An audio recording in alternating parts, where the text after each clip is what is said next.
Salut les épicuriens, dans cette vidéo je vais te montrer quel rhum choisir pour un rhum arrangé.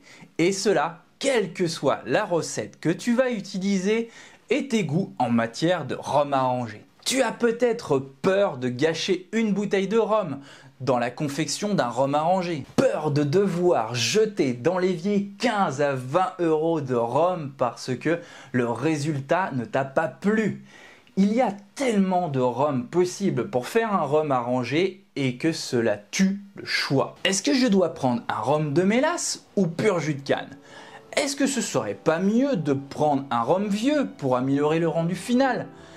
Ce sont des questions que l'on me pose énormément et j'aime aussi la poser aux professionnels que j'ai l'occasion d'interviewer. Tu peux d'ailleurs voir dans cette vidéo comment Jonathan de chez Darwin a fait son choix de rhum pour un rhum arrangé. Tu vas voir dans cette vidéo que le choix n'est pas si compliqué que cela.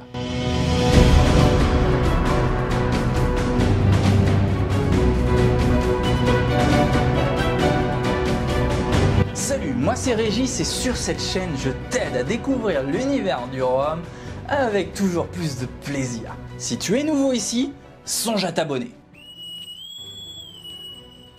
J'ai été vérifié avant de tourner cette vidéo, cela fait 2 ans que j'ai fait mon test des rhums arrangés pour déterminer le rhum que j'allais utiliser à l'avenir dans mes recettes. Si tu n'as pas déjà été la voir, je t'invite à le faire. C'est un très bon exercice pour déterminer quel est le meilleur rhum pour toi. C'est par ici que ça se passe. Avec ce test, j'ai pu déterminer les rhums que je préférais utiliser pour faire un rhum arrangé. À l'époque, celui que j'avais préféré était le Naisson 55. C'est un rhum magnifique qui donne de superbes rhums arrangés. Toutefois, c'est un rhum assez cher pour faire de l'arrangé.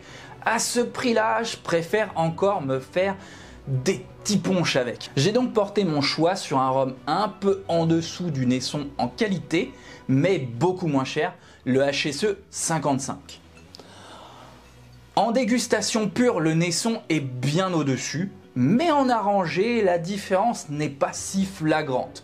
Alors, pour le rapport qualité-prix, j'ai préféré le HSE 55. J'ai donc choisi un rhum agricole car j'aime retrouver la fraîcheur de la canne dans mes confections.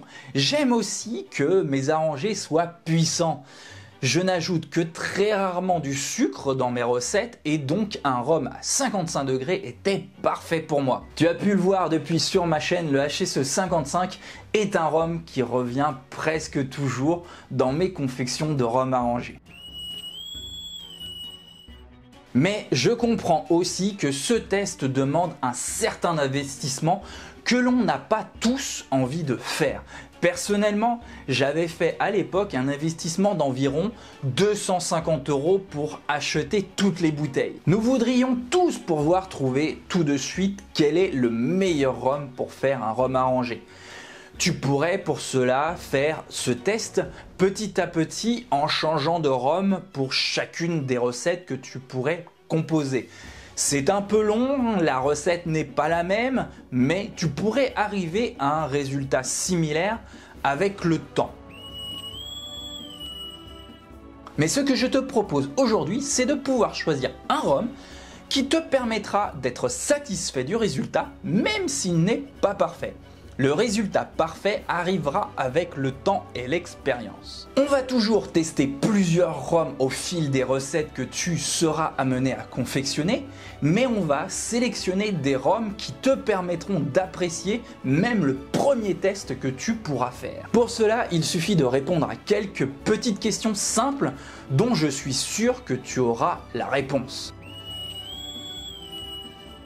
Warning, avant même de commencer, oublie tout de suite les rhums bas de gamme à moins de 10 € la bouteille qui pourront totalement gâcher ta recette.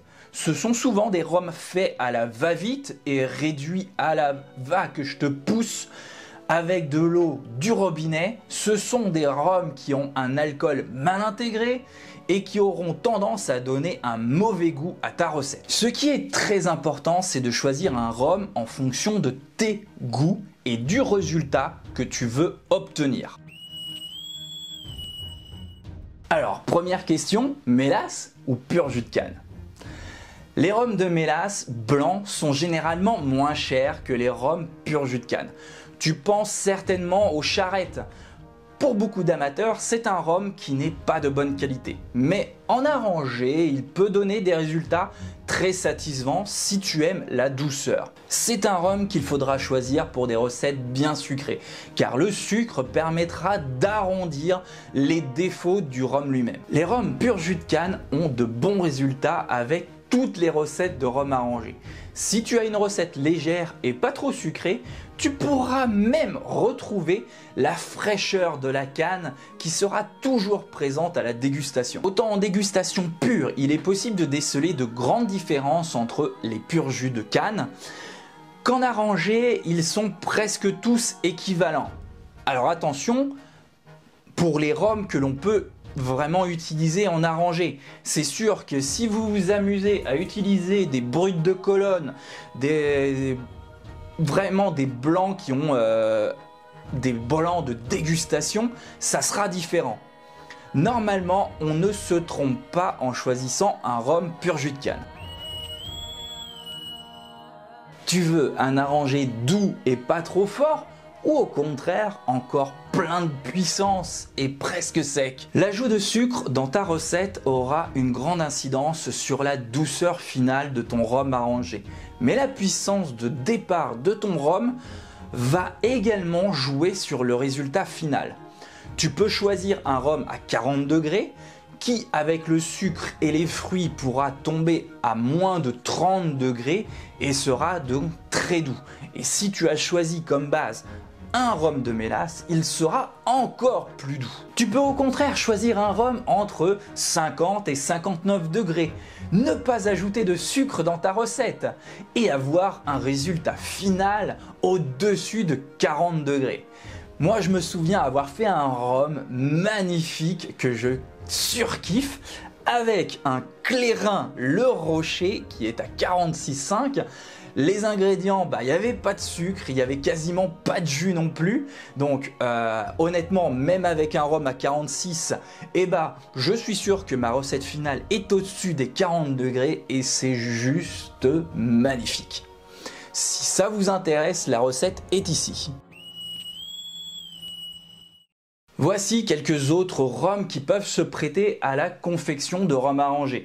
Vous pouvez utiliser un Montebello, un Perlabas 59, là ça commence à vraiment envoyer du lourd. Et vous pouvez aussi vous amuser à utiliser des rhums vieux, un petit Saint James à 45 degrés, ou le Black Sheriff qui est plutôt pas mal. Alors, je n'utilise plus du tout de rhum de mélasse pour faire mes arrangés, donc j'en ai pas à vous présenter. Mais il y en a qui sont pas mal. J'avais fait un rhum arrangé avec le Kalish et c'était vraiment tip top. C'est un petit rhum de mélasse qui est vraiment plutôt bien fait, intéressant. C'est pas folichon en dégustation pure, mais en arrangé, ça donne vraiment un très bon résultat. Voilà, comme tu peux le voir, il y a également des rhums vieillis en fût dans les possibilités. Mais ce ne sont pas des rhums que je te conseille d'utiliser. Le boisé a tendance à s'effacer à la macération.